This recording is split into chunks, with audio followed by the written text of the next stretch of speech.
済んだもんなのだ。今日はポルトガルのニュースを3本まとめて案内するのだ。その前に豆知識なのだ。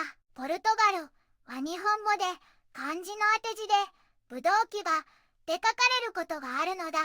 でも字面はブドウの葉みたいで国名の由来とは全然関係ないのだ。それじゃあニュースに行くのだ。今日の一押しは3つ目。米国はすでにベネズエラを攻撃したのか。トランプはしたと主張。誰も公には確認せずなのだ。トランプ大統領が2025年12月24日頃にベネズエラ国内の麻薬関連施設を空爆したとラジオのインタビューで軽く話したのだ。でもホワイトハウスも国防総省も CIA も場所も詳細も一切公表していないのだ。匿名の政府関係者が麻薬組織の拠点を攻撃したというだけでベネズエラ政府も沈黙。公式確認はゼロなのだ。もし本当なら船舶攻撃やタンカー打破、海上封鎖に続く軍事圧力の大きなエスカレーションになるのだ。ポルトガルはイベリア半島の西端、大西洋に面した国で首都はリスボンなのだ。歴史は大航海時代に栄えた海洋国家から近代にかけて共和国となり、現在は民主的な共和制の国なのだ。人口は約1000万人で、観光業やワイン、コルクの生産、製造や IT、再生可能エネルギーが主要産業なのだ。波動音楽やアズレージャのタイル、サッカー文化が魅力で、観光過熱や人口減少への対応、グリーン転換が注目されているのだ。一つ目のニュースなのだ。両親が基礎教育しか受けていない子供の 34% 超が貧困に直面という記事なのだ。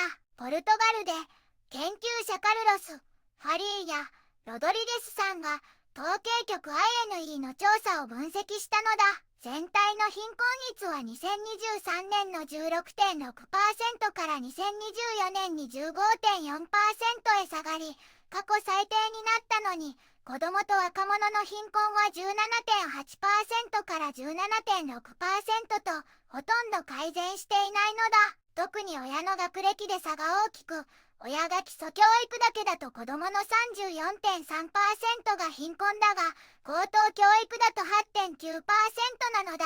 12、17歳では貧困率 19.2% で、貧困児童の4割を占めるのだ。約300万人。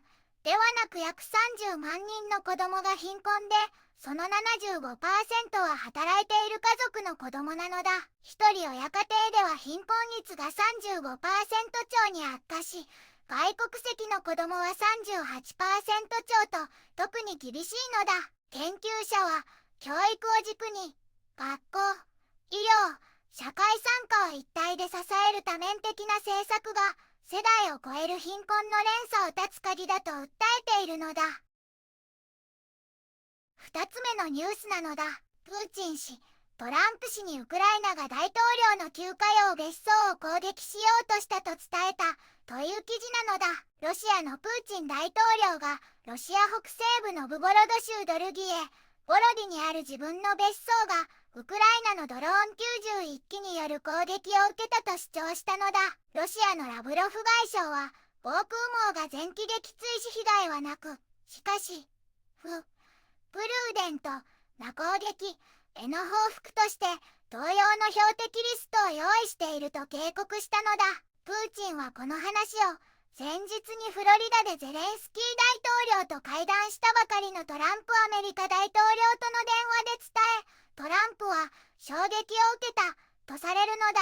一方ウクライナ側は攻撃を全面否定し、ゼレンスキー大統領とシビハ外相がロシア側兵交渉を脱線させ、首都など政府施設への新たな攻撃の口実を作ろうとしていると非難しているのだ。先日にはトランプとゼレンスキー側平安で大きな進展と述べており、この疑惑が交渉の行方を不透明にしているのだ。3つ目のニュースなのだ。米国はすでにベネズエラを攻撃したのか。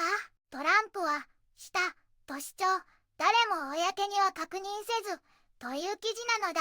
アメリカのトランプ大統領が2025年12月24日頃にベネズエラ国内の麻薬関連施設を空爆したと、ニューヨークのラジオ WABC のインタビューで軽く発言したのだ。だが、ホワイトハウスも国防総省も CIA も場所や詳細を一切公表せず、匿名の政府関係者が麻薬組織の拠点を攻撃したと語るだけなのだ。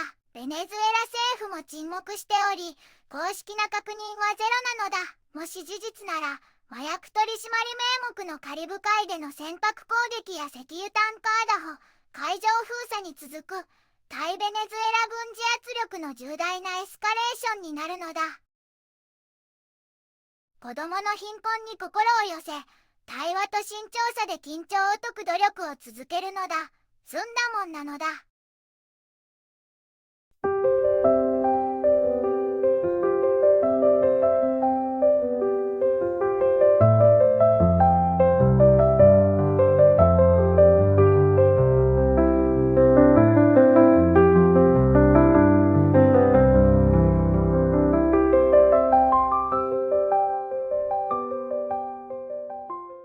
こんにちはなのだ。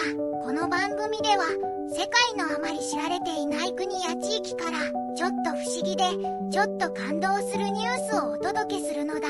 日本ではあまり話題にならないけど、世界には僕たちが知らないままの出来事や優しさや驚きに満ちた物語がたくさんあるのだよ。テレビでもネットでもあまり見かけない。けれど本当はもっと伝えられるべき小さな世界の声。